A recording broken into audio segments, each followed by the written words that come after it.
Bismillahirrahmanirrahim. Assalamualaikum warahmatullahi wabarakatuh. Hello, my name is Ivan Darwansyah with name 441230110, and in this video I will read the rating tax 1 and 2 for week 5, and this is the question.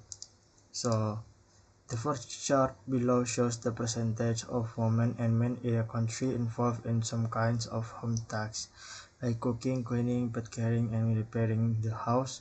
The second chart shows the amount of time each gender spend on each task per day. Summarize the information by selecting and reporting the main features and make comparisons where relevant. And I should write at least 150 words. So this is the answer. The two charts illustrate the involvement of males and females in household tasks, such as cooking, cleaning, and pet care, and house repairs. The first chart shows the percentage of men and women participating in these tasks, while the second chart displays the average time spent on each task per day. From the first chart, it is clear that women are significantly more involved in cooking, cleaning, and pet care than men, with over 80% of women participating in these activities. In contrast, less than 30% of men engage in cooking and cleaning, and around 10% participate in pet care. For house repairs, however, men take a predominant role, with nearly 70% of men involved, compared to just about 20% of women.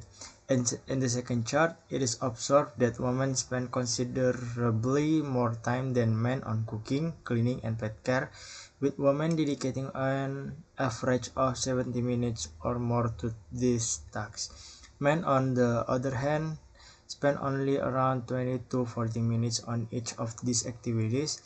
For house repairs, men spend much more time, around 50 minutes daily, while women only spend about 10 minutes. In conclusion, the data shows a clear gender divide, with women typically taking on more household tasks and spending more time on them, particularly in areas like cooking, cleaning, and pet care, while men spend more time on house repairs. So this is the second rating tax question. Some people think that governments should ban dangerous sports, while others think people should have freedom to do any sports of activity. Discuss both views and give your own opinion, and I should write at least 250 words. So this is the answer.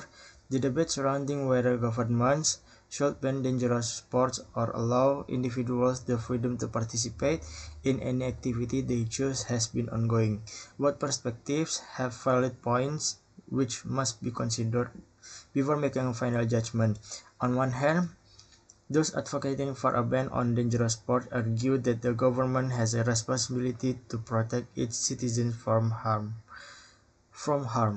Many dangerous sports, such as base jumping, skydiving, and motor racing, carry inherent risks of serious injury or even death.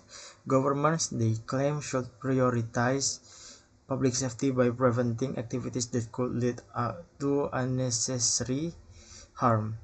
Additionally, the financial burden of treating injuries caused by these sports can be strained on healthcare systems, ultimately affecting society as a whole.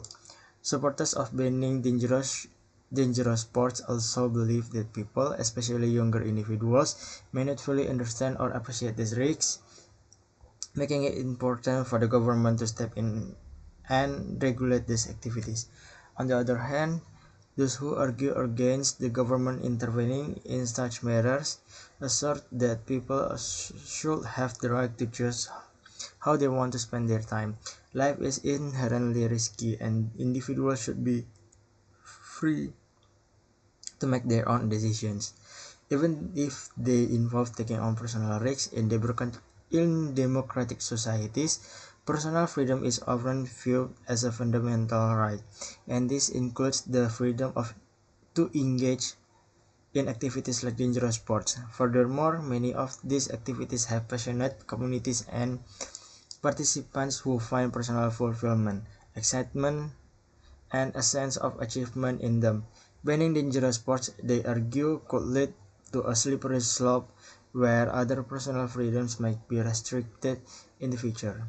In my opinion, while personal freedom is important, the government should play a role in regulating dangerous sports to ensure proper safety measures are in place. Instead of an outright ban, governments could impose strict regulations such as mandatory safety equipment, training, and insurance to mitigate risks. This would allow individuals to pursue their passions while reducing the chance of severe injuries and fatalities. Thus, a balance between freedom and safety should be solved. I think that's all for the reading answer. Wabillahi taufiq walhidayah. Wassalamualaikum warahmatullahi wabarakatuh.